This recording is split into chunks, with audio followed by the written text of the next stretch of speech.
ثم الصلاة والسلام على أشرف المرسلين سيدنا محمد وعلى آله وصحبه أجمعين. أما بعد، walaalyaal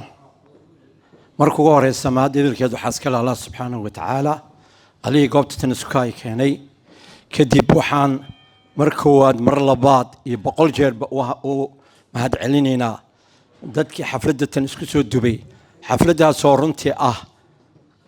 daaran ama ujeedadeedu tahay soo dhoweynta wasiirkeena qaaliga ah maxamed xasan. sidoo kale waxaa xafladaas iyadana aanu ku dari doonaa insha allah tooga faa'iideysan doonaa xilka musharaxnimada xildhibaannimada dowladda federaalka Soomaaliya mudane Suldaan Guure.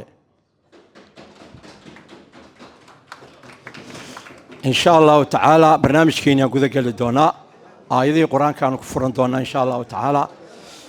bismi illaahi raxmaani raxiim. والعصر إن الإنسان لفي قسر إلا الذين آمنوا وعملوا الصالحات وتواصوا بالحق وتواصوا بالصبر. الله نور عفو أيضا قرآن كأه جزاكم الله خير جزاء. إن شاء الله تعالى برنامج كنا قذ قل دونا رنتي مقالة ليستر ومقالة كعام بحذي سودوينتا اسم مرحبينتا إن عولبا أيضا لما جاليد الصوماليات أن نكلا هرين marka caawa sharaf bay noo tahay inaan goobtan quruxda badan isugu nimaano insha Allah taala. waliba caawa waxa halkan fadhiya labeentii ummadda Soomaaliyeed si ay u dhamaayeen. marka ma sha Allah waa wasiir waan ku soo dhaweynaynaa ku soo dhawo baan ku leenahay. kelimada ugu horeysa insha Allah taala waxaan siinayaa gudoomiyaha jaaliyadda Cabdiraxmaan Guuleed Shiine. falyatafadal insha Allah. بسم الله الحمد لله والصلاة والسلام على سيدنا محمد وعلى آله وصحبه وسلم. السلام عليكم ورحمة الله وبركاته. آد بعد أمهات سنتين كسوق بقلقات كسوق بقشان حفلة أن كسر دويني إنه وزير كنا محمد حسن إيو مشرح اللبان عبد الفتاح أحمد قورة وحانا كل رجينا يا سيد هذا ولا الكي عبد حكيم ويرلستر وحي عام كويهين سو ذا دوين تدتك يسي سجوتنته وأنا وحيابها يودوا ونيهين مال بدن أو كم ذا ودمدان هذا أنجا عن كل نورنا هاي قربها أنا هذا وحن كعذر دارنا يا داهدا عن وحير عن كسر داهي حفلة ده هولير أو أن كنت لجرين ayaa igu soo baxday. marka sidaa darteed ayaa keentay inaan soo daaho.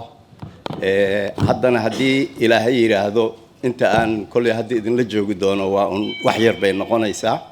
ka qaybgalkaas iyo inaan meesha soo istaago buu ahaa imaatinkayga hadda. marka waxaan leeyahay wasiir soo dhawow. magaalada waa magaaladaadii, dadku waa dadkaagii, waa meeshii aad taqaanay weeye. reer Leicester-na sidoodaba saaxiibtinimada way tixgeliyaan wayna qiimeeyaan. marka waxaan rajaynayaa xildhibaanka cusub oo u rajaynayna ilaahay idinkii inuu xildhibaan noqdo musharax Cabdifataax. waa u baahannahay maadaama hadda 2 xildhibaan iyo 2 wasiir aan Puntland ku yeelanay, federaalkana inaan wax ku yeelano. galmudug rag baa jira oo ayagana reer Leicester ah. marka waxaan noo dhiman baan malaynayaa Hirshabeelle iyo Kismaayo iyo Baydhabo dhinacaas aan noo harsan. intaasna haddii ilaahay yiraahdo waa gaari doonaa haddii rabbiga oo dalay ogolaado. warku waa soo dhaweyn. waxaan soo dhaweynaynaa wasiirkanaga iyo musharaxa xildhibaan. soo dhawaada labadiinaba. assalaamu calaykum waraxmatullaahi wabarakaatu. runtii caawa sidaan idin sheegay halkan waxaa fadhida labeentii magaalada Leicester. marka waqtigan uu isgorayaa. marka si aan waqti uga faa'iideysan waxaa dhici karta inaan dad kooban aan u yeerno. haddaan idin yeeri weyna micnaheedu ma aha in muxuu ahaa marka taasina qorshaha ku darsataan waay. kulligiin qaali baa noo tihiin, madaxa noo saarantihiin, rag iyo dumarba, khaasatan gabdhahayaga qaaliga ah oo runtii lafdhabar u ahaa soo dhaweynta caawa. marka waxaan dhihi lahaa hal mar haddii gabdhaha loo sacbin lahaa insha allahu tacaala. السلام عليكم. ما شاء الله. يمكن وحاويريا نين كم يذا رجع الدور كمجالات قالي كوه ومركز أركت عنده كرم معناها وجوكر كمقالة لنع والبنا قلا وهاشم دعالي إلى السعودية إن شاء الله فليتفضل. السلام عليكم ورحمة الله وبركاته. السلام تلسك قادم هذا. وايه وما تنتين إن رنتي واحد بدن إن الشيء وما يستاجن إن سيدا ضد يقدم بيو بدن أي هذا الكودي دونان إن رنتي هرتو حن كرة عسنا هاي أرارتي كوبنايد وقدوميها عبد الرحمن قولت ونلو داقي إن حفلتان أنتي دارنت هاي وأن كودا دركسن هاي إن رنتي لستر إني دad wanaagsan soo saarta mar walba waxa laga kasaaya muraayadahaasaan ugu jirno walaalkeen markii wasiirka loo magacaabay magaaladu nala joogay asaga runtii waxa ku barateen shakhsi ahaan qof amaanadii loo dhiibo mar walba loogu imaanayo haddana haddii xil loo dhiibay saan ku ogeyn iyo si ka badan inuu xilkaas qaran iyo u gudanayo mas'uuliyadiisa runtii horta wasiirro badan aan noo yimid laakiin haddaan asaga u dhignay xaflad macnaheeda maaha kuwa kale inaysan ayna mudnayn balse magaaladiisii qof yimid in la weyneeyo la buunbuuniyo la sheego meesha uu nooga jiro walaalkay maxamed runtii taas waa mid aan soo dhaweynayo waxaan kaloo soo dhaweynayaa xafladda qaybteeda labaad iyadana oo iyadana taas la mid ah Leicester sidii lagu ogaa mar walba siyaasadda qaran ama siyaasadda dhexe ama siyaasad walba oo wadanka ka jirta qayb baan ku leenahay marka musharaxa soo socda Cabdifataax Guure waxaan leenahay de runtii kartideeda waa leedahay laakiin constituency-gaada ayaa ugu dambeeya erey ugu dambeeya leh anaga waan haddaan recommendation leenahay qurba joog baan nahay recommendationkeena waad haysataa ilaa iyo Gothenburg iyo Sweden oo dhan baa waatay nagu horeeyeen ilaa Leicester ka bilawnay ahayd taasna waa kuugu duceynaynaa waxaan kaloon rabaa halkan inaan si fiican u sheego oo ah Soomaali meel kasta ay joogto haddii nabadda iyo wanaagga qof walba ka shaqeeyo meel walba ay joogto wanaagga iyo nabadda qofka hadduu ka shaqeeyo ilaahayna ajru ka siinaya Soomaalina way isku imaanaysaa waxaan gaagaaban ee naqoqobay maaha waxaan laga gudbi karin waxa looga gudbi karaa in la helo dad ay ka go'an tahay inay Soomaali isu keenaan dad ay ka go'an tahay in dad wadankeena runtii ka haray adduunyada aan noqono dad u istaaga runtiina waxaan dhihi karaa walaalaha Leicester kaalintaas niman gali kara waaye warka ku dheeraan maayo waa liiga dambeeya waa mahadsantiin waa sharafteen ilaahay idin sharfo inta xafladda noo hartayna runtii aan kala war qaadano assalaamu calaykum waraxmatullaahi wabarakaatu aad iyo aad buu mahadsan yahay Haashim Ducaale sidoo kale waxaan halkan isagana ugu yeerayaa shakhsi nagu qaali ah waa dhakhtarkeena Dr. تكر فليتفضل إن شاء الله. بسم الله الرحمن الرحيم الحمد لله رب العالمين وما سنتهن أنت سواء باب الشيء أنت كسوق قيب كشيء نوسير مقالة ومقالة هذه نوصل دو إن شاء الله وحرجينا يا هوشاس هذا وضن كي كقبنا سن إلهي كوفض ذيو إلهي كواسترو أديك يرجع كلامك وضن كي هل كان تكتجي ربنا يدك وشق أيامنا waxaan ka rajaynaynaa insha Allah ta'ala inaad umada wixii wanaageeda aad ka shaqeysaan ilaahayna inii fududeeyo hadaan intaas oran lahaa malaynaya war badan oo hadda dhimana dhihi lahaa inuu jiro aad baa u mahadsantihiin assalaamu calaykum waraxmatullaahi wabarakaatu ma sha Allah aad buu mahadsan yahay dhakhtarkeena inta kadib waxaan hadda aan u gudbinayaa aan siinayaa kaalinta insha Allah ta'ala gabdhaha qaaliga ah runtii gidigin madaxa noo saarantiin إن شاء الله تعالى وحال كان ويريا بل دور كلمة إنه كيرادان شكر سعيد يا عاش جبوتي فليتفضل إن شاء الله. السلام عليكم ورحمة الله وبركاته. قفل بابا ما عرفت وحنا كل سلامنا مشوا وفديو رجيا دمربا ما شاء الله رجونا أمانان وحنا ملين يد إلهي بابا هو ينقد جاي هرت وحواي حلفدة وحنا اسكوا عنه إيماني محمد حسن محمد إبراهيم ما شاء الله horta waxa waaye waxaan ku malaynaynaa xasan waxa weeye qofkee maxamed xasan ibraahim qofkee horta weeye horta maxamed maasha allah markii dalkayaga hooyo aanu kasoo tagnay magaalada Finland ayaa waxay noo noqotay magaaladayadii labaad oo aanu maasha allah aan dhihi karno waa ku kornay waa ku dhaqanay wuu ii guuriyay anna waa inu guuriyay marka maasha allah waxaan ku leeyahay intaas baa aqoon taas baa ma aragtay baanu isku naqaanaa haday wax barasho tahay haday tahay ma aragtay maasha allah deegaanka aanu dhihi karnaba waaba deegaanka guriga hooyada ee noogu xigtay haddana deegaankan waxa weeye England oo UK maasha allah magaalada Leicester waa magaaladayadii ma aragtay saddexaad marka maasha allah debrasho wanaagsan maxamed xasan ibraahim maasha allah aad baan ugu faraxsanahay waxaana ma aragtay xalfadan quruxda badan ee Soomaali weyn soo qabanqaabisay waxaan u mahad celinaynaa ilaahay baa mahad iska leh waxaanuna u mahad celinaynaa maasha allah jaariyadaha kala duwan ee Soomaaliyeed ee UK magaalada Leicester maasha allah waxaan leeyahay ma aragtay hadee hadal waxaan ku leeyahay nin hadal badiyana de ma dhameeyo mid ma aragtay ka tagayna maamada wala iga fiican laakiin waa isku dayay ninka ay toosin doona marka maxamed xasan ibraahim soo dhawow maasha allah dadka wax bartay akhlaaqda leh wanaagsan lagu daydo waa aaba runtii waxaan ku leeyahay ma aragtay aan dhihi karo hero weeye maasha allah wuuna ku yaraa dabcan de guri ku soo ababay ayaa ma aragtay bad ka garan kartiin marka ma aragtay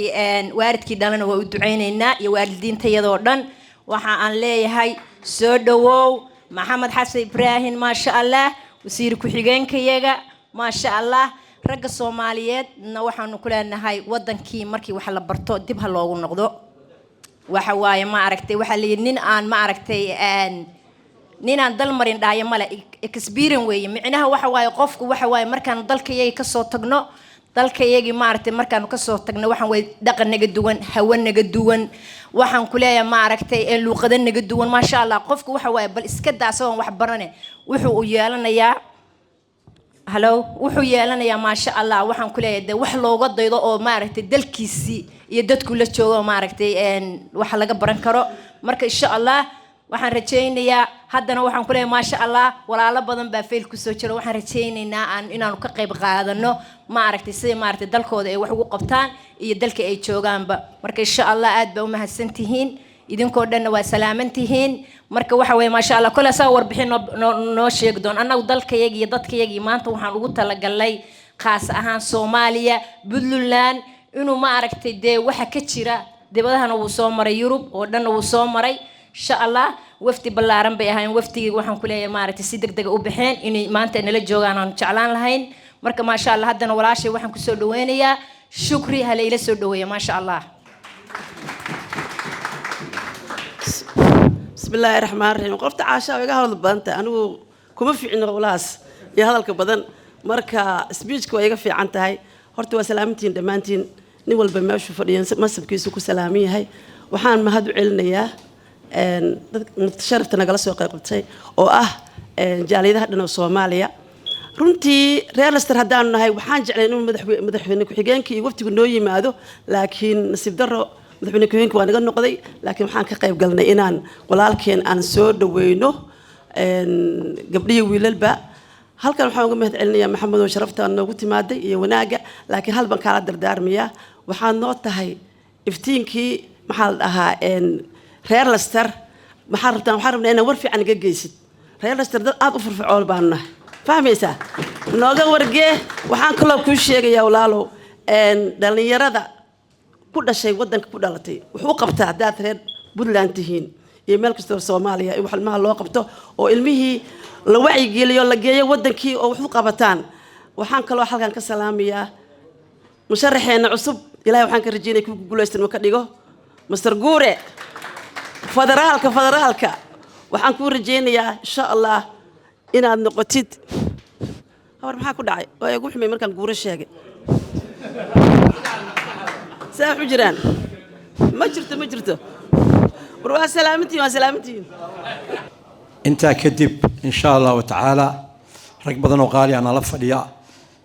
sidoo kale marka laga yimaado jaaliyada Soomaaliyeed waxa iyagana jooga jaaliyadda walaalaheena qaaliga ah jaaliyadda Jabuuti waxaan u yeerayaa mudane Maxamuud Cabdi falyatafadal insha Allah. السلام عليكم ورحمة الله وبركاته. waxaa horta ilaahay baa mahad leh inaan maanta waxaan ku kulanno waana ku mahadsantihiin gudida soo qaabisay xafladan quruxda badan ina soo casuuntay annagoo ah walaalihii Soomaaliyeed magaalada Leicester waxaan ku joognaa jaaliyadda Djibouti oo kamid ah jaaliyadda Soomaalida maadaama Djibouti sidaad ogtihiin waa laba qowmiyadood yaa ku nool qowmiyado kale way jiraan oo Caraba si qowmiyada labada ugu weyn waa Soomaali iyo Anfar aliga xagan waxaan ku joognaa qowmiyadii Soomaalida waan ku faraxsanahay inaan maanta soo dhaweyno wasiirkii noo yimid martida noo ah heer la sanaha magaaladiisii buu yimiday waxaan leenahay you welcome waxaa kaloon u rajaynaynaa guure oo ah nin u qalma kursiga uu dabacsan yahay hore loo yiri rag damacaya dacalba kama dhamaato waxaan leenahay hambaliyo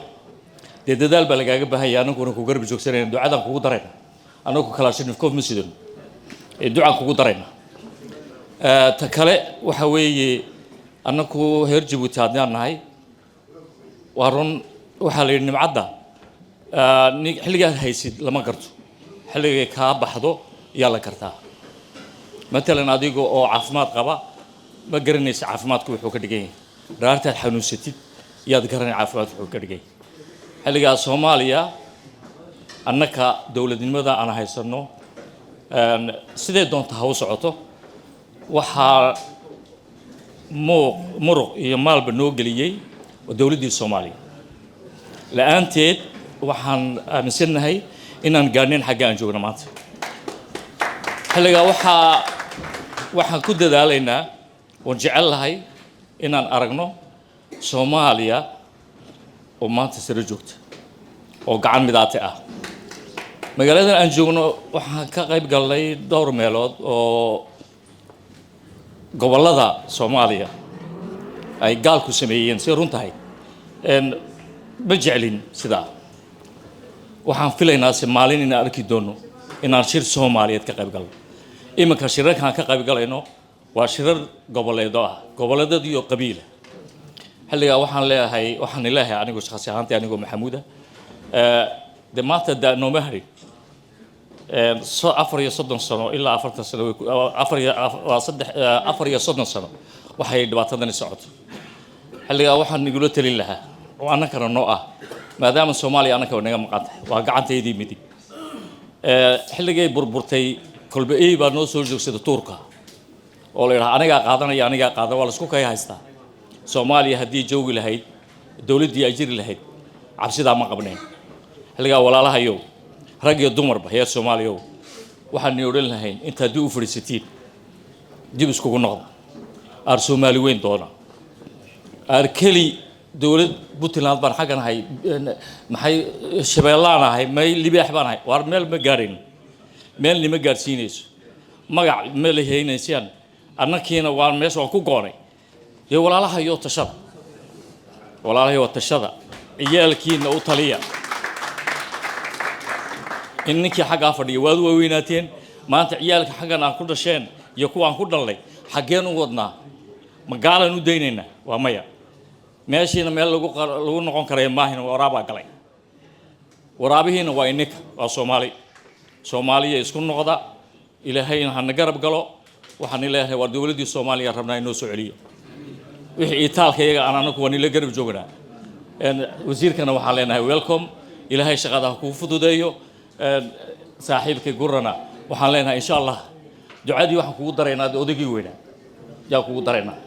adiguna hawsha ka soo bax waana mahadsantihiin salaamu calaykum waraxmatullaahi wabarakaatuh haddana waxa uu yeerayaa hal door kamid ah hal doorada magaalada oo runtii nin qaali ah waxaan oran karaa waxaan maqli jirnay aabihii waxbarashada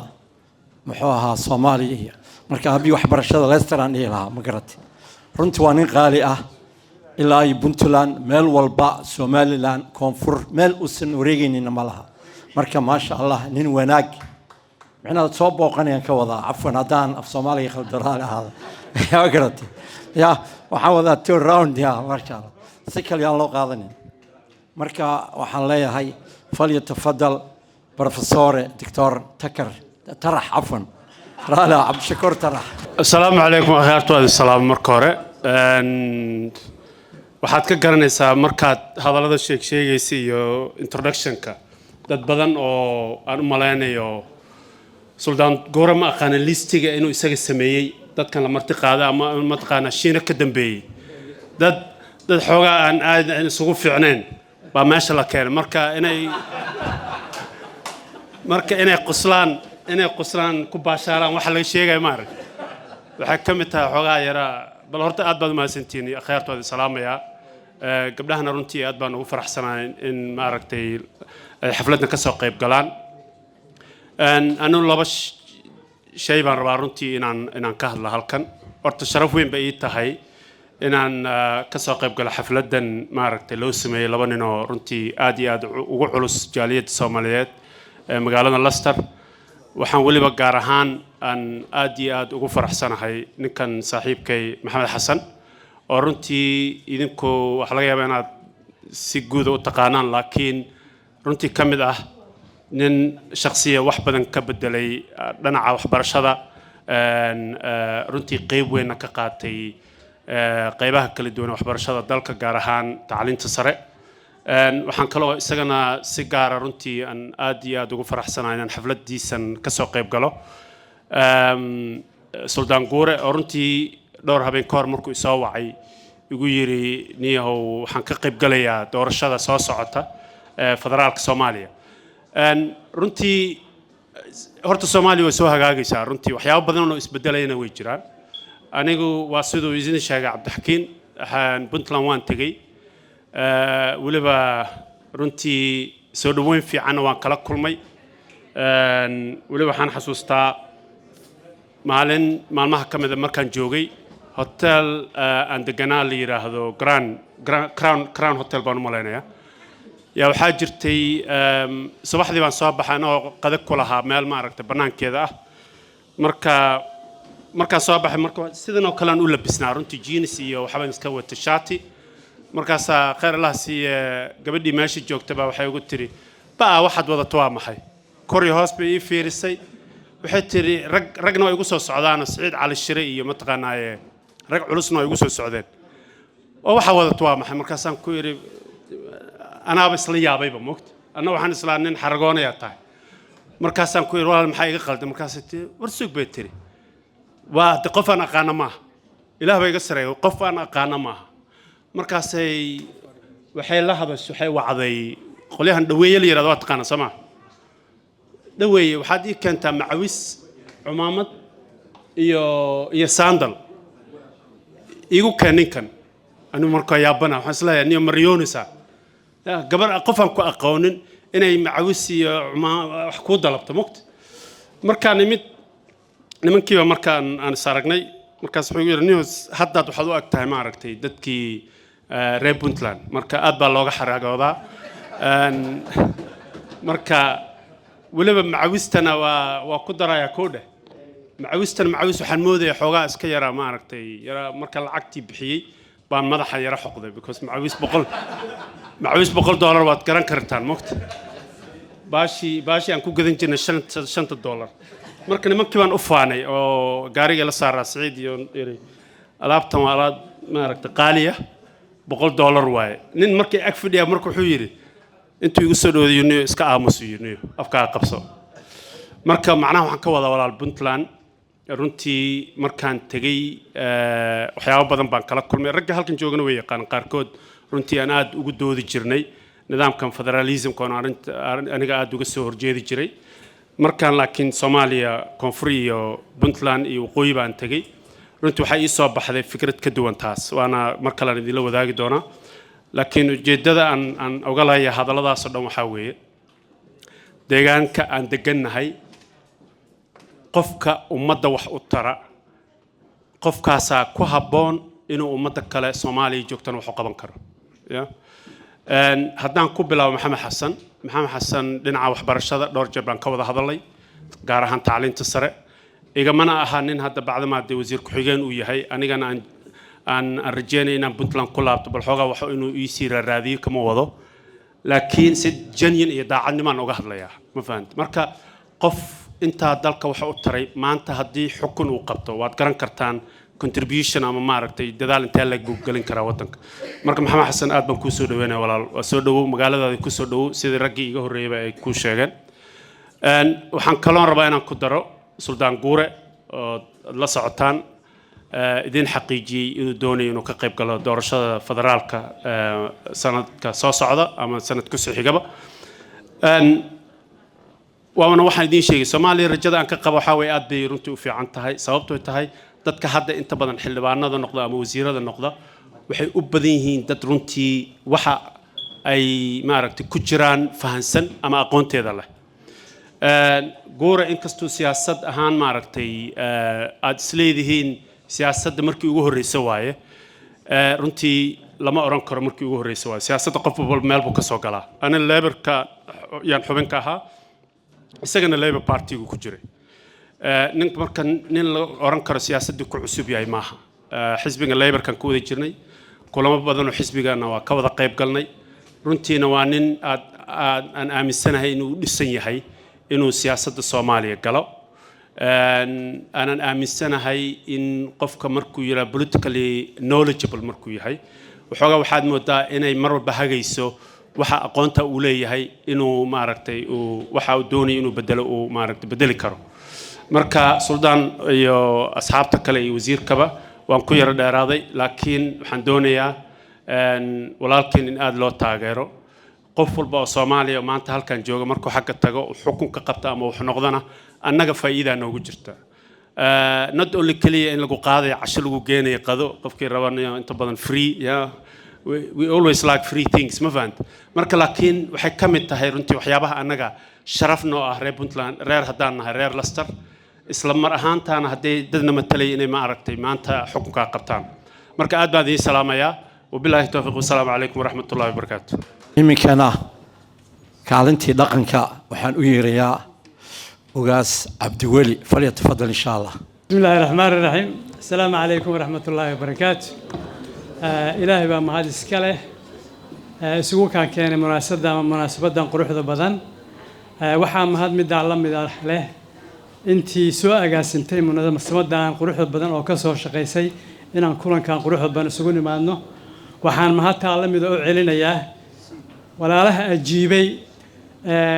ballantii ama soo dhaweynta walaalkeed casumaadda lagu casuubtay inta soo ajiibtayna waa u mahad celinayaa hadal iima harin oo la iima habayn saaxiibayaashay waxba iima habayn kulankan wuxuu daaran yahay soo dhaweynta saaxiibkay walaalkay wasiir maxamed xasan iyo musharax saaxiibkay walaalkay Cabdifatax Guure labadooda waa laba nin oo saaxiibadaya waa ku faraxsanahay caawa inaan ka soo qayb galo kulankooda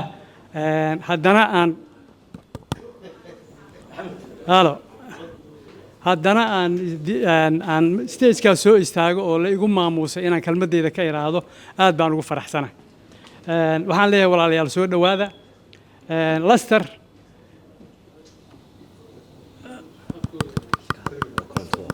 Leicester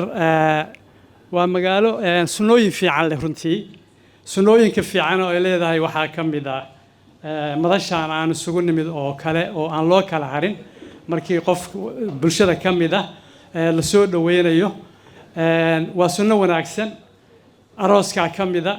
aaskaa ka mid ah runtii waa sunnooyin aysan lahayn deegaankan hadda England aan ku leenahay Soomaalida ku nool ma laha way ka duwan tahay waa wax aad iyo aad ilaahay loogu mahadiyo ilaahay baana mahadda iskala nagu galladay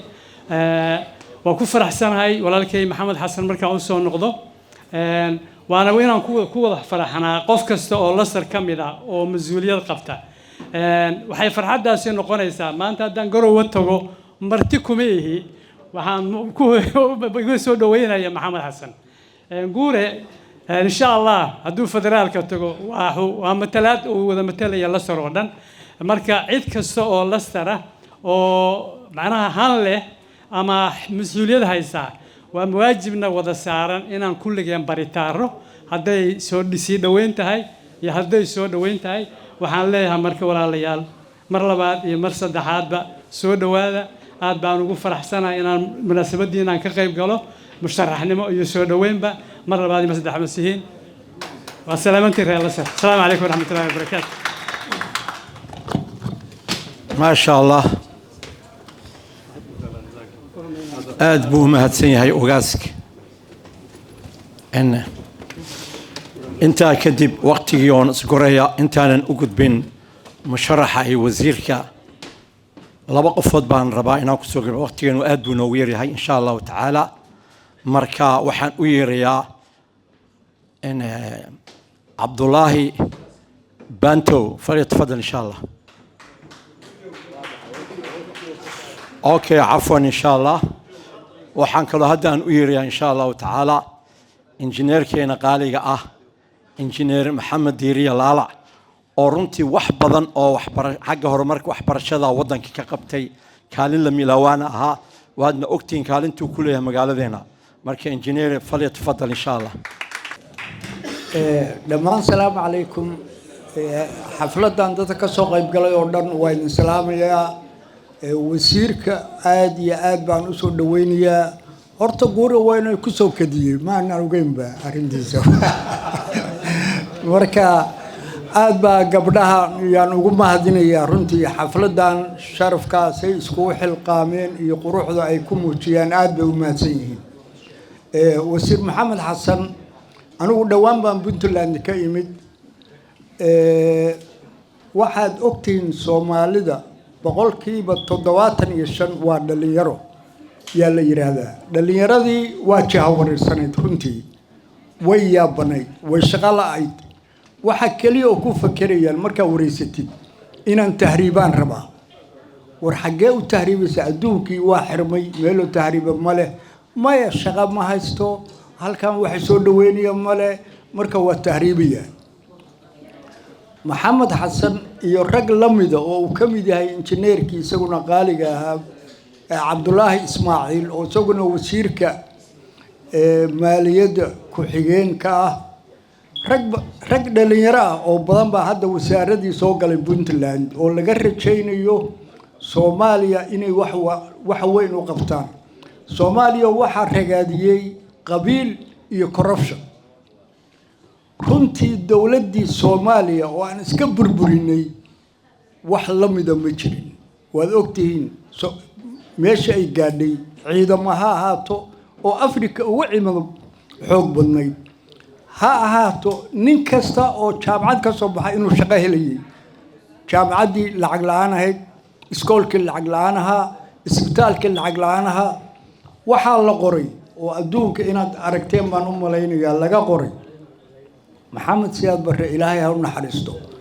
دور يلا باتنصن وحو حكومة الصومالية ومدحوينها كلية أو أفريقيا صومرة وسقوا عن شيلين هايسن وعن جوري كديسن عدان وقتي ووحل يابله مركا وحصوص قاروي سقوا كلنا أفريقيا كما يدلن رنتي Soomaalida hadda innaka madaxdii bayna ka xumaatay waa u ducaynayna maxamed xasan waxaan faraynaa dhalinyaradaas Soomaaliyeed oo rafaadsan in wax loo qabto oo lagu dadaalo in la yiraahdo war nolosha idinku fakara oo dad noqda oo hal abuur la yimaada oo meesha dhulka haysa dhigina Soomaaliya waxaan ku soo aruuray gacanta inaan hay'ad u taagno marka inaan ka baxno falankeed inaan qabanno waa muhiim marka wasiirada maxamed xasan iyo maxamed ismaaciil iyo ragga dhalinyarada baan ka sugaynaa wa salaamantiin salaamu calaykum waad buu mahadsan yahay injineer Maxamed Diiriye Laalac inta kadib waxaan u galayaa marka kaalintii waxaan halkan uga yeerayaa musharax ayaga qaaliga ah musharax xildhibaan dowladda federaalka ah Suldaan عبد الفتاح قوري إلى السعودية إن شاء الله تعالى فليتفضل.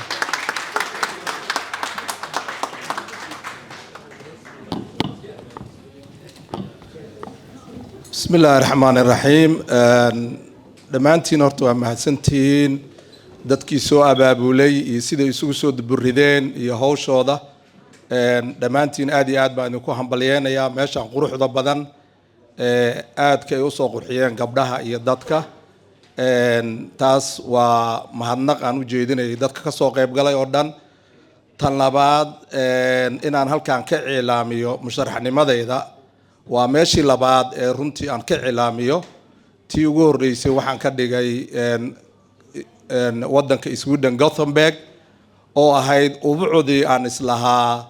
doorasho deegaankaaga waa taalaa oo raggii eliidka ahaa ee halkaa ka soo jeeda aan kula kulmay oo aan ka raadinayay inay nominationka i siiyaan sidaa ogtihiin marka la raadinayo musharaxnimo xildhibaan wasiirkaana la jooga oo arrintaas Puntland inay gaartaan rajaynaynaa one man one vote laakiin inta badan waxay ku xiran tahay in marka hore aas-aaska laga soo dhiso waa ogahay inaad isleedihiin sanad iyo 2 sano ka haray dowladda federaalkana inay wax ku darsataa laga yaabaa laakiin aniga waxaan ku jiray inaan soo helo marka hore bal kalsooni iyo inaan ogaado inaan noqon karo ninka kaliya ay dhisi karaan dadka meeshaas joogay dadkii halkaas joogana aad baan ugu mahadnaqayaa waxaan kaloo aad ugu mahadnaqayaa madasha raac oo ah madal aad u weyn oo ah madal kala saarta ama kala reebaysa dadka taas oo ayada naftirkeeda markay aad u xushay dadkii aniga i siisay marka aad iyo aad baan ayagan ugu mahadcelinayaa waa madal aad u qiimo badan oo u baahan madashaas iyo madalo kale oo kale in la helo taa intaa markaan kaga baxo walaalayaal waxaa laga yaabaa in dad badan ay ku noqoto macnihii arrintaas ay isdhahaan maxaa ku khasbay odayga guuraha isagoo noloshiisii iyo hawshiisii haysta rag badan oo saaxiibadayna igala taliyeen oo dhaheen war guuro waa ladan tahay maxaa hawshaas hadda u aadaysaa wax badan baan fiiriyey wax badan baan eegay aniga horta waxaan muddo 12 sano ku soo jiray nidaamkan xisbiyada oo halkan ka dhisan sida walaalkay Dr. Tarax uu ka sharqamiyay muddo badanna aan ku soo jiray 12 sanana aan mucaaradaynay xisbiga Labour oo maanta soo noqday aan u olooleynay oo aan albaab kasta u garaacaynay oo aan lahayn bal ha soo noqdo marka wax badan baan ka faa'iiday wax badan baan ka ogaaday marka waxaan is iri war arrintan iyo waxaas aad gaartay war wadankaaga hadaad geysid ma ka dhaadhacsiin kartaa yes we can waa sameyn karnaa wax kasta waa la hadaan la raadin ilaahay baa wuxuu leeyahay la taqnadu min rahmatillah rahmadda rabbi lagama quusto dadka Soomaaliya aan ogeyn siyaasadda Soomaaliya way soo guureysay maanta waxaan maraynaa inaan ka sharqaminayno dawlad iyo in xukun loo aado dawladda waxaa jirta ninka xoog badan wuxuu raba sameynay laakiin waxa ogaataan Soomaalida waxay dhahan Roma maalin laguma dhisin maanta waxaan maraynaa meel fiican oo aan gaari kareyno baritu waa ka sii gudbi karnaa waxaan u baahanahay marka dad aqoontaas leh oo dadka gudaha joogana ka dhaadhacsiin karo oo dhihi karaya war waxaana wadnaa dadkii wax u sheegay laayiin oo toosin karaya waxa tusaale noogu filan oo aan rabo inaan ku fogaado maadaama wasiirkiinu nala joogo wadanka dariska nala ee Kenya 2 sano ayaa waxa ka jiray xoogaa isjijiida sidee naas oo kala laakiin baarlamaankii wadanka oo dhisnaa oo hay'adii fulinta ahayd ugu weyneyd baa go'aan qaadatay madaxweyne ku-xigeenkiiba u yeereen sideen oo kale 7 daqiiqo iyo 5 daqiiqo iyo liskama ceerinayo 2 hours buu hadlayo lahaa adii madaxweynaha waa wada shaqeyn laadihiin waxaan ka rabnaa waxa ku doodaysidii difaacaada runtii markii la dhageystay saacado ka bacdi cod baa loo qaaday halkaas uu ka baxay waxa daba yaalo oo kale inuu si dib dambe xataa siyaasadda uu ugu soo noqon kareenin mar haddii lagu sameeyay arrintaas xilka qaadis lagu sameeyay marka waxaan u baahanahay dad fakarkaas wada oo garanaya aqoonteedina leh oo ka dhaadhacsiin kara dadkan u sheegi karaya war ninkan annaga hay'adii ugu sareysay sharcigiina gudan karna laakiin ma aha inaan madaxweynihii barino oo lisku dilo la yiraahdo madaxweynaha xafiiskiisa xildhibaanadii inay geli kari waayaan marka waxyaalaha walaalayaal igu khasbay oo arrintaas aan u sameeyay waxa weeye waa ogahay inuu waqtigii iyo arrintiisa ay jirto laakiin inaan u sii saciyo oo dadka ka gado oo sidii naan oo kala dadkan ay la qaataan oo ay raadiyaan barrito markaan idin yeero inaad tiraahdaa wallahi musharax ayagaas waa ku qanacsanahay waana nin soo shaqeeyay garanayana hawshaas codkiina iyo taageeradiina inaad sii gaarsiisaan meel kasta aad geysaan arrintaas aad iyo aad baan idinku mahadnaqayaa dhammaantiin waa ku mahadsantihiin sida aad ii soo dhaweyseen wasiir adigana soo dhawow waxaan rajaynayaa inaan kaala shaqayn doono anigoo xildhibaan federaal ah inaan idinkala shaqeeyo in xildhibaanada dambe oo soo socda ay one man one vote kusoo galaan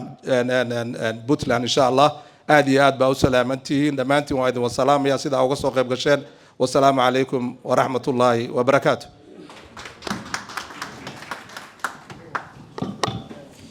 aad buu u mahadsan yahay musharax xildhibaan cabdifataax guure iminkana insha allahu tacaala gabagabadani uu kusoo dhow waxaanu halkan kusoo dhaweynaynaa ninka aanu sugaynay insha allahu tacaala wasiirkayga qaali ah wasiir maxamed xasan falyatafadal mashkuuran kusoo dhow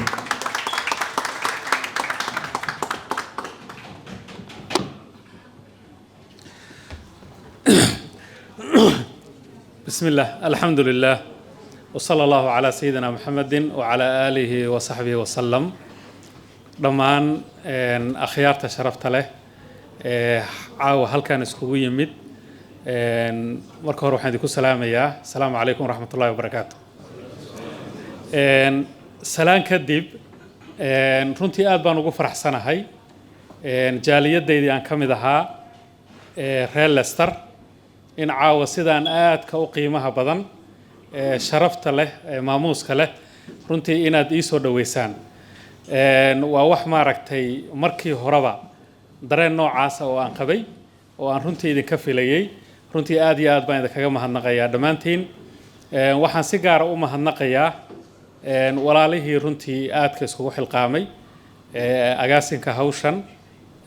qabanqaabadeeda iyo maaragtay iyo isku dubaridkeeda aad baan runtii ugu mahadnaqayaa waxaan si gaar ah ugu mahadnaqayaa gudoomiyaha jaaliyadda cabdiraxmaan guuleed shiina waxaan kaloo u mahadnaqayaa oo si gaar ah ugu mahadnaqayaa runtii cabdifataax guure waxaan kaloo si gaar ah ugu mahadnaqayaa shukri siciid waxaan kaloo si gaar ah runtii ugu mahadnaqayaa cali gacamey ragga odayaasha oo runtii hawshatan qabanqaabadeeda lahaa isku dubaridkeedana lahaa iyo intii kaloo runtii kaalin ka qaadatay oo aanan hadda magacooda xusinna ayagana aad baan ugu mahadnaqayaa insha allahu tacaala waxaan rabaa ma raba inaan aad idinkugu dheereeyo laakiin waxaan rabaa inaan laba waxyaabood oo furuuc yeelan doona inaan ka hadlo labada waxyaabood waxay tahay kow inaan puntland ka hadlo kadibna aan ka hadlo dowladda soomaaliyeed oo dadkoo dhan ka dhaxaysa haddaan puntland ku bilaabo puntland waxaan rajaynayaa dadku badanaa waa tagaan laakiin puntland waxaa ka jira wanaag waxaa ka jira barwaaqo waxaa ka jirta amni waxaa ka jira runtii deganaansho baa ka jira waxaana ognahay qof kastoo caqli leh nolosha bini aadanku waxaa bays u ah amni iyo deganaansho amni iyo deganaansho hadday jiraan wixii intaa ka dambeeya wixii kale waa lagu dul dhisi karaa taasna runtii ma aha waxaan anigu iska dhahayo markaad qur-aanka fiiriso ilaahay wuxuu leeyahay daraba allahu mathalan qaryatan aaminatan mudma'inna ilaahay wuxuu tusaale u soo qaatay qaryo aamin ah haddana xasiloon oo mudma'inna ah qaryadaa marka ilaahay marka uu xusay qaryadaas marka alla uu xusay muhiimaddeedu waxay tahay qaryadii marka la siiyo amni iyo deganaansho marka la siiyo waxa laga rabaa maxay tahay waxa laga rabaa waxay tahay waa shukri weeye mahadnaq baa laga rabaa markaad fiiriso marka theory-ga state building-ka marka dowlad la dhisayo laba waxyaabood baa ayagana core u ah value oo lagu qiimeeyaa oo maxay tahay peace and stability marka laga hadlayo state building waxaa leeyahay peace and stability labadaas hadday jiraan institutionska waa la dhisi karaa marka waxaan intaas oo reference u soo qaatay waxay tahay Puntland waxaa ka jira peace and stability waa sax wax badan oo maaragtay u baahan in maaragtay institutionskii la dhiso base-kii Puntland waa ka jira waxaa waayadan dambe runtii ilaahay mahadiisa oo saa'id aad u soo kordhay waxaa ka mid ah waxa weeye ayaduna barwaaqada dhinaca kale oo roobka iyo nimcooyinka ilaahay uu dadka siiyey ayadana waxa weeye waxaan u malaynayaa dhowrkii sano ugu dambeysay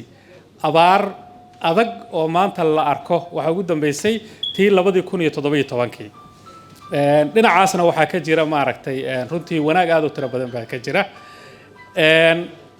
waxaa kaloo Puntland ka jira oo xaqiiqo ah oo wada ognahay institutionkii dowladnimo ee Puntland ay u baahnayd in ay ku shaqeyso waxaad moodaa inay runtii aad iyo aad ay u dhisan yihiin Puntland waxaa ka jira maxkamad dastuuriya waxaa Puntland ka jira baarlamaan baa ka jira waxaa Puntland ka jira guddi doorasho oo ka baxay ku meel gaarnimo oo ah guddi doorasho jira waxaa Puntland ka jira hay-ad xuquuqul insaan oo aan maaragtay madaxtooyadu aysan ka qaadi karin xukunka cidda kaliya ka qaadi kartaa in ay tahay baarlamaanka oo 2/3 inay u codeeyaan ay tahay intaasoo institution oo dowladnimada muhiim u ah baa Puntland ka jira waxaad ogtihiin Puntland dhowr sanadkii hadda ugu dambeeyay ilaa 2023 iyo 2024 waxaa ka dhacay doorashooyin dimuqraadiya oo 36 degmo oo Puntland ka mid ah maayaradooda iyo golahooda deegaanku ay yihiin dadku ay soo doorteen Puntland waxaa ka jira nidaam u socda hadda ah decentralization oo maaragtay in nidaamka la baahiyo oo ilaa degmooyinka la gaarsiiyo waa sax wali waxbaa ka dhiman maadaama uu cusub yahay oo curdan yahay wali ma gaarin devolution iyo inuu maaragtay maayarku uu booliska xukumo maayarku inuu maaragtay caafimaadka xukumo maayarku inuu waxbarashada xukumo laakiin waa process loo socdo oo la rabo maaragtay in la gaaro maadaama kii koowaad ahaa in maayarka iyo maaragtay iyo golaha deegaankuba ay dadku soo doortaan mandate-na ay leeyihiin waqti ay dhacaan oo maaragtay saasa Puntland waxay hadda diyaar u tahay oo u diyaar garoobaysaa in baarlamaanka soo socda iyo madaxweynahaba lagu doorto qaabka doorashadii hadda ay u dhacday mid la mid ah waxaad ogtihiin waxaa ka jira 8 xisbi 8 xisbi baa ka jira maanta waxaa ka jirta waa la dhihi karaa dowlad xisbiyada mucaaradka ahi ay qayb ka yihiin golaha wasiirada Puntland waxaa ka mid ah 6 xubnood oo xisbiyada mucaaradka ka mid ah baa maanta golaha wasiirada fadhiya taa macnaheedu marka waxay tahay waxaas dowladdu waxay u sameysay waxay tahay in at least maadaama aan rabno in wax la dhiso waxaa ka horeysa in wax la dhiso in kalsooni la abuuro trust in la abuuro marka si loo abuuro kalsooni waa in ciddii wax kula lahayd steerinka ay qayb ku noqoto runtii waxa weeye arrintaas waa arrin aad iyo aad ugu ammaanan yahay madaxweynaha Puntland oo runtii maaragtay qayb ka siiyey xisbiyadii la tartamayay golaha fulinta qayb ka siiyey runtii Puntland marka xaalad noocaas ah bay runtii maraysaa Puntland marka maantay maxaa ajandaha koowaad u ah Puntland maanta ajandaha koowaad waxa uu ah dowlad iyo dad midaysan taas ajandaha koowaad u ah dowlad iyo dad midaysan oo wada socda oo ka wada shaqeeya horumarka iyo maaragtay waxqabadka loo baahan yahay ilaa si sax ah loo gaarayo bulshada dhamaanteed ama baadiyaha ku noolaado ama magaalaha deganaade in adeega la gaarsiiyo taas baa waxay tahay ajandaha koowaad waxaan u malaynayaa bishii afraad dabayaaqadeedii magaalada Garowe waxaa lagu sameeyay shir socday ilaa 5 maalmood oo la yiraahdo jihaynta dawladda shirkaas waxaa ka soo baxay qorshayaal runtii aad u dhameystiran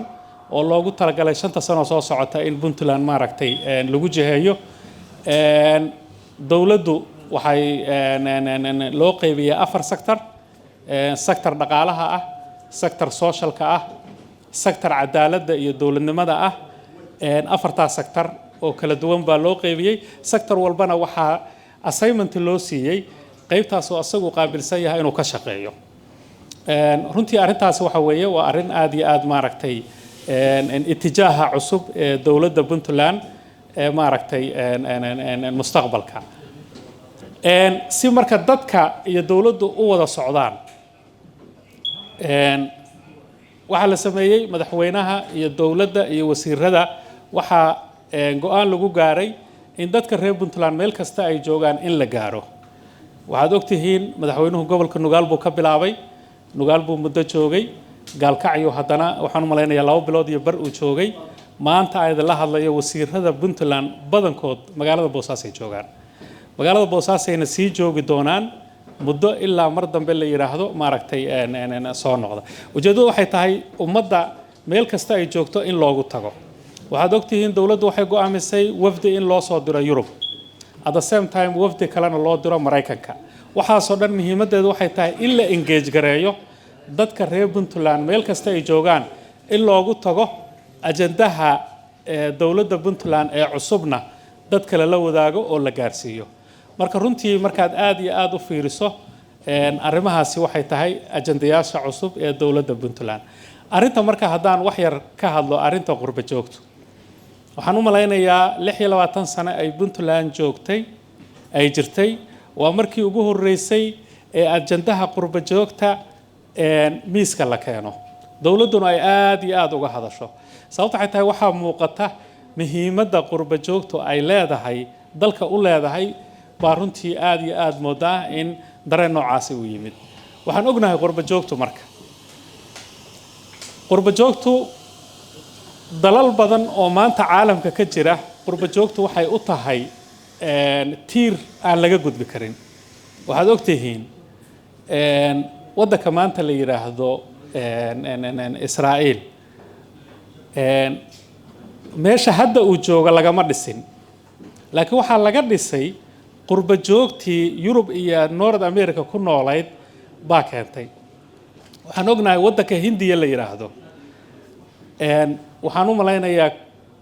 qurba joogtooda contributionka ay ku leeyihiin horumarka dalkaas waxaan ognahay waddanka Eritrea qof kasto oo Eritrean oo qurba ku nool bishii waxa laga qaadaa $10 waddankiisa ku bixiya taas waxay keentaa in maamulka halka ku jira uu survive garoobo oo maaragtay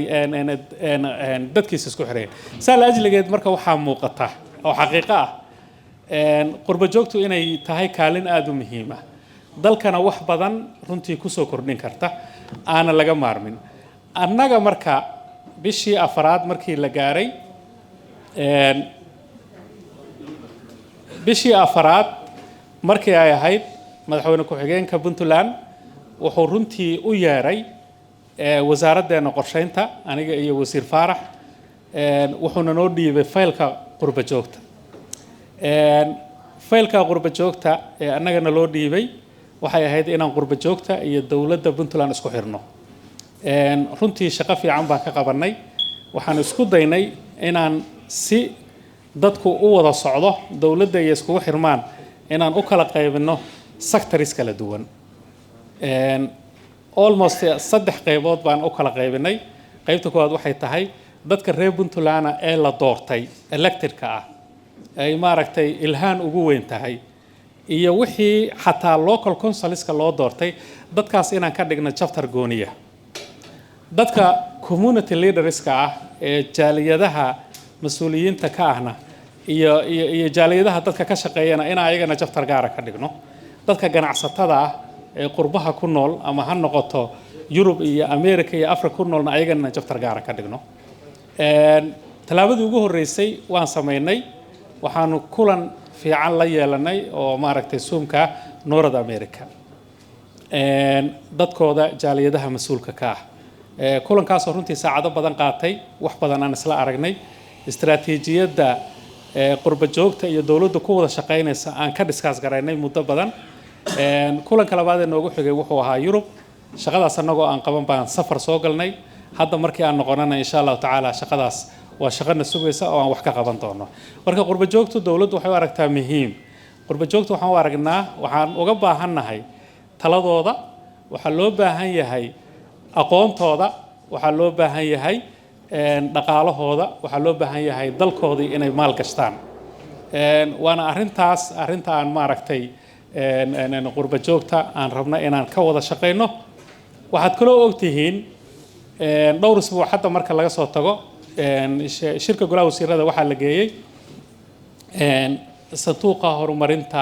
Puntland Development Fund sanduuqaas waxaa loo alifay initiative-kiisu wuxuu ka soo baxay shirkii hadda aan idiin sheegayo retreat-ka ama jihaynta sanduuqaas muhiimadiisu waxay tahay in la abuuro sanduuq dhaqaale oo Puntland ay u isticmaasho in lagu horumariyo infrastructure-ka iyo wax kasta oo development-iya waxaa ogtihiin dowladda Puntland waa dowladda kaliya ee Soomaaliya ee taxi revenue canshuurta ugu badan qaada haddana saas oo tahay canshuurta Puntland ee la qaadahay inta badan institutionka ilaalintiisa iyo maaragtay mushaaraadka shaqaalaha kama badna waxaa muhiim ah marka in la helo ilo kale oo dhaqaale oo lagaga shaqeeyo horumarinta wadooyinka lagu dhiso maaragtay production sectorska lagu xoojiyo in la helo marka ilo kale oo dhaqaale walow ay saas tahay oo maantay dowladda Puntland ee jirta hadda markaan soo tagayay waxaa la ansixiyay golaha wasiiradu waxay ansixiyeen 9.8 milyan oo lagu dayactirayo jidka min Boosaaso ilaa Gaalkacyo lagu dayactirayo jidadku roob badan baa aad u da'ay buundooyin baa go'ay hoolal iyo godad baa samaysmay 9.8 milyan baa la ansixiyay oo arkayseen madaxweynuhu markuu Gaalkacyo joogay 3 shirkadood baa qandaraas la siinayay oo saxiixayay lacagta ayada 9.8 milyan kaasna European Union kuma deeqin EU-na ma keenin World Bank-na ma keenin waxay ahayd lacag laga soo qaaday qasnada Puntland runtii marka waxaan u baahannahay waxa iyo wax ka badan waxaan u baahannahay in annagoo kaashanayna maaragtay shacabka Puntland dal iyo dibadba in maaragtay aan ka shaqeyno wadankeena amniga aan haysano inaan ka faa'iideysano oo aan horumarka wax badan oo horumar baan sameyn karnaa waxaan runtii aad iyo aad ugu faraxsanahay aadna u soo dhaweynayaa runtii fikirkii runtii adeer engineer Lala waxaan wada joognay Garowe xaqiiqatan waxa weeye marar badanna waan is aragnay waxaa cajiib ah inta aan is aragno hadalkeena iyo sheekadeennu 99% waxay tahay dhalinyarada waxa loo qabto 99% xaqiiqatan waxaad arkaysaa dareenka gaarka ee ku jira ee uu og yahay haddii dhalinyarada wax arintooda si fiican loo fiiriyo in horumarku uu ku xiran yahay dhalinyarada dhalinyaradeenna runtii jaamacadihii bay ka soo baxayaan shaqo la'aan badan baa jirta su-aasha isweydiinta le waxay tahay waddanka ma shaqo la'aan baa ka jirta maya waddanka shaqo waa taallaa laakiin shaqada taalla waa shaqo technical ah dhalinyaraduna aysan qaban su'aalo kale markii run laga hadlo maantay waddankeena waxaan ognahay dhismahoo dhan waxa weeye shirkadihii waaweynaa ee dhismuhu waxay keensadaan Bangladesh iyo dad kale oo ajnabi ah baa maanta waddankii u soo shaqo tagay waxaad arki kartaa waddan dibadda looga soo shaqo tagay shaqada taallaa intay la eg tahay sababta waxay tahay maxaa u diidaya dhallinyaradeenna inay shaqadaas ay qabtaan waxa u diidaya skill ma jiro saa la ajligeed waxaa muhiim ah oo maaragtay dowladduna runtii isla soo qaatay in aad loo xojiyo iskuullada la yiraahdo tifeedka farsamada gacanta in la xoojiyo adeer Laalac waa aad buu ugu amaanan yahay dugsiga farsamada gacanta ee magaalada Garowe runtii waxa weeye aad iyo aad buu runtii shaqo fiican uga qabtay maalin dhaweed oo aan booqday iskuulkaas waxaan runtii aad u jeclaystay in maaragtay koorsooyin kala duwan oo maaragtay kuwa 6 bilood ah kuwa 9 bilood ah ilaa iyo kuwa 3 sano ah intaas oo kooras maaragtay oo kala duwan in maaragtay iskuulku uu maanta bixinayo runtii waa meelaha aan u baahannahay inaan xoojino si ay berrito dhallinyaradeennu shaqadii loo baahnaa ee waddanka taallay ay si fiican uga faa'iidaystaan waxyaabaha cajiibka badan waxaa ka mid ah wiil aniga aan abti u ahayoo ila joogay baa waxaan ku yidhi halkaasaan ku geynayaa marka hore hesitation yar buu ka sameeyey markii dambe waxaan tagnay isla iskuulkaan isla tagnay aniga asagu waxaan u soo jeediyey inuu barto systemka qaboojiyaasha talaagadaha airkudhishanada baabuurta qaboojiyaashooda meeshaa lagu baraa 6 biloodoo maaragtay wuxuu gelayaa 6 biloodoo maaragtay koronto ah kabacdina wuxuu gelayaa 9 bilood oo maaragtay qaboojiyaashaas kabacdina waa nin farsamo yaqaan ah oo talaagadihii iyo qaboojintii iyo wax walba ka shaqeyn kara waxay u baahan yihiin marka arrintaas si loo xoojiyo waxaa loo baahan yahay wacyigelin aad iyo aad u weyn wacyigelin aad iyo aad u weyn oo maaragtay muhiim ah baa runtii loo baahan yahay dadkuna ay maaragtay ay ogaanayaan waxaan arrinta Puntland ku soo gabagabeynayaa arrinka ku saabsan sanduuqa horumarinta Puntland waa arrin diyaarintiisii ay ku jirto aan hadda diyaarinayno waana soo soconaa qurba joogtana insha Allah waa kala xiriiri doonaa qaabka u dhisnaan doonana ma aha asaga naftigiisa waxaan ka fiirinaynaa sidee baa waxaasi u hirgalaan trustina loo abuuraa ma noqon doono wax dawladda Puntland kaliya ay maamusho waxa isla maamuli doona dawladda Puntland dadka qurba joogta ah hay'adaha internationalka iyo dawladaha iyaguna qayb ka qaadan doona safarkeena hadda aan Yurub soo marnay aad baan uga hadlaynay meelaha aan soo marno dhanna waa aad bay u soo dhaweynayeen marka inuu noqdo maamulkiisa inuu noqdo wax la isla leeyahay oo maaragtay si uu abuurmo wax trustiya oo maaragtay dadku ay ku wada kalsoonaadaan marka taasna waa arrin aan maaragtay diyaarinteeda hadda aan ku jirno insha Allah taala mar dhowna aan maaragtay idin kala soo xiriiri doono hadduu alla yiraahdo haddaan intaas marka aan Puntland ku soo koobo arrinka Soomaaliya waxaad moodaa labadii sano ugu dambeysay in maaragtay Soomaaliya iyo Puntland in maaragtay runtii aad iyo aad ama meediyaha ama meel walba looga hadlayay arrinka siyaasadda ee maaragtay Soomaaliya iyo Puntland horta dawladda Puntland mowqifkeedu waxay tahay mar walba waxa weeye negotiation kama gasho midnimada ummadda Soomaaliyeed midnimada ummadda Soomaaliyeed waxay tahay arrin muqaddas ah oo maaragtay runtii muhiim ah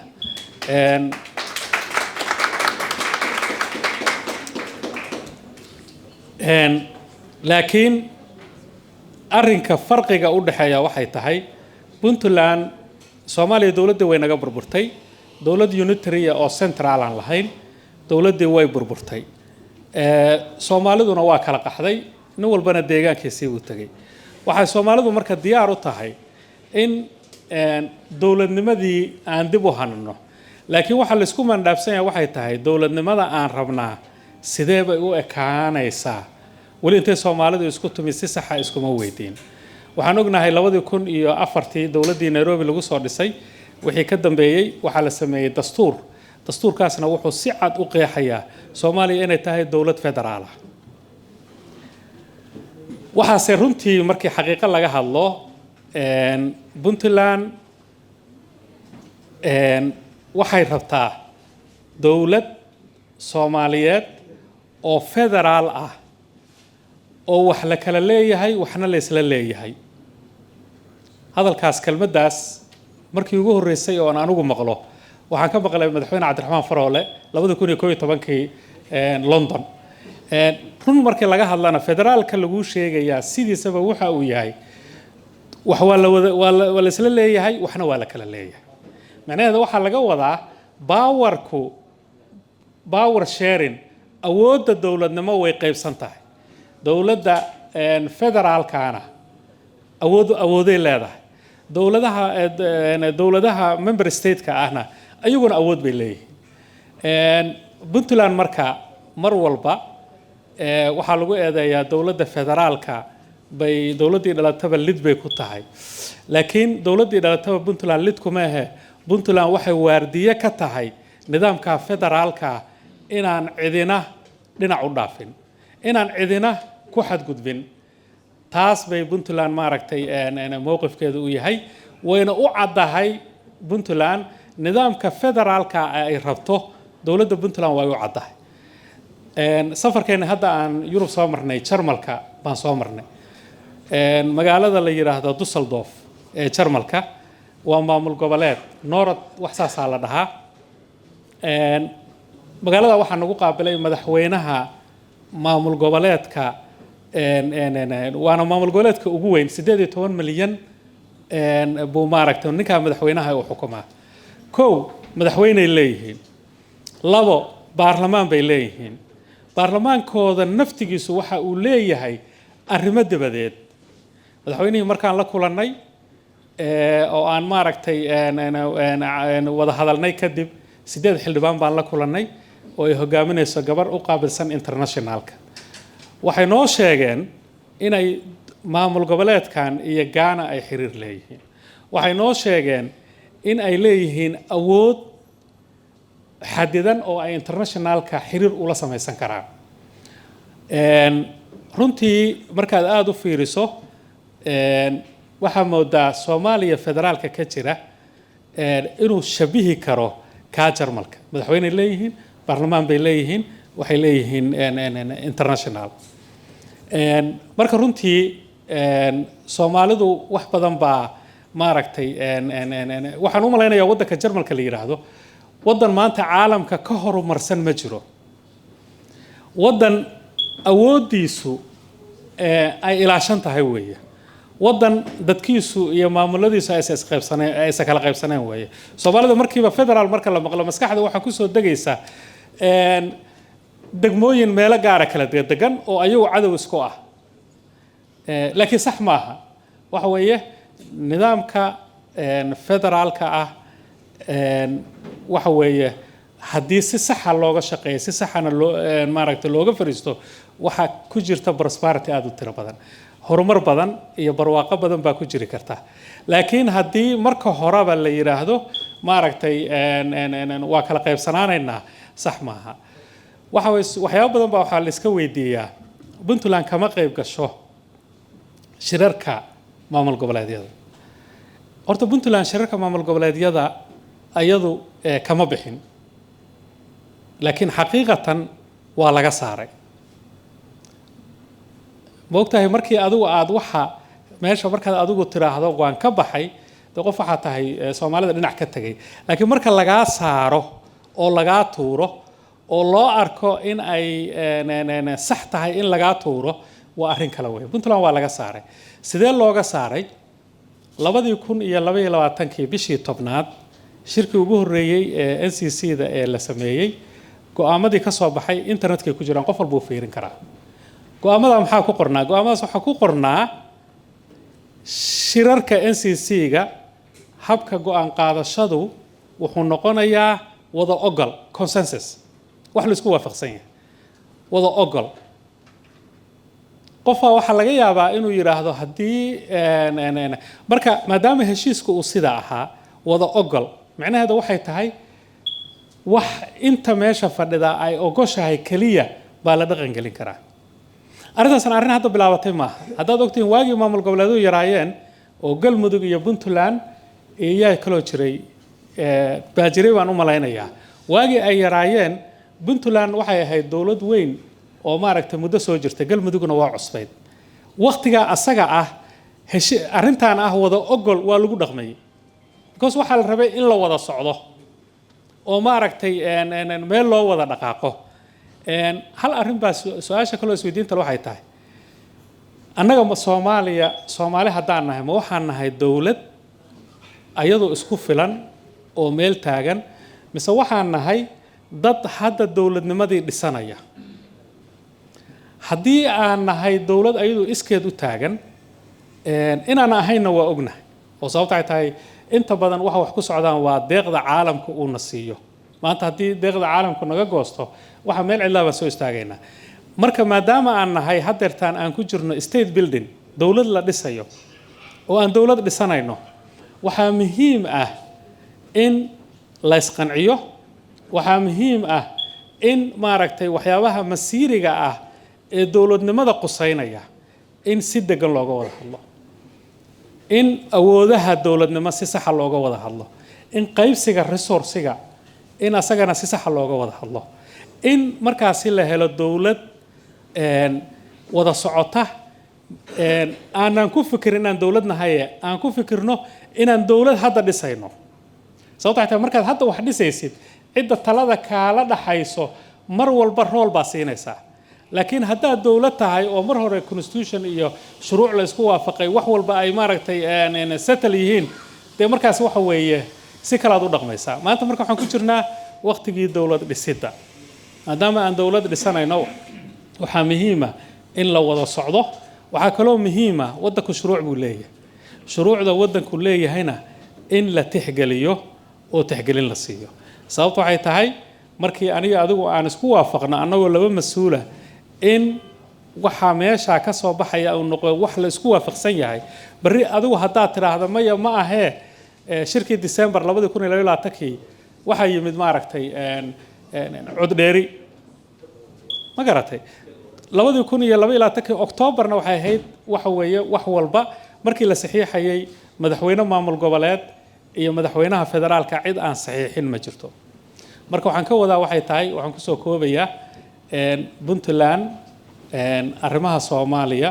waqti badan aad u tiro badan baa ka galay welina waqti baa runtii diyaar u nahay inaan maaragtay waqti badan gelino Soomaaliya dib isku soo noqoshadeeda laakiin waxaa muhiim ah kow arrimaha arrinka federaalka in la tixgeliyo waxaa kaloo ayadana muhiim ah in aysan imaan wax la yiraahdo loo joojin maayo maaragtay hore ha loo socdo maxaa yeelay cid kaligiis intay orodo wax soo qaban kartaa haba yaraatee ma jirto marka insha Allah tacaala waa ku dheeraaday warkana runtii aad baan u badiyay waana soo koobayaa aad iyo aad baan mar kale idinku mahadnaqayaa aad baan u mahadsantihiin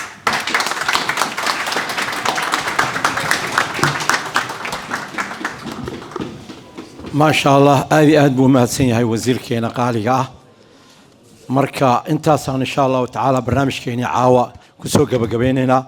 waxaan mar labaad mar saddexaad halkaan uga mahad celinayaa qabanqaabayaasha barnaamijkan qaasatan gabdhaheena qaaliga ah aad baad u mahadsantiin marnaba ma hilmaamayno juhdiga iyo wanaaga iyo mar walba soo qayb qaadataan soo dhaweynta magaalada Leicester aad baad u mahadsantiin jazaakumullahu khayran jazaa sidoo kale ragii barbar socday barnaamijka waday ka soo qaybgalayaashiina mar walba la socda haddaad aragtaan ummad horumartay waxaa lagu hormaraa waxa isku duubnida reer Leicester waxaan sugnaa mar walba dad isku duuban dad hal gacana dad mar walba heeliyo isla garab istaaga jazaakumullahu khayran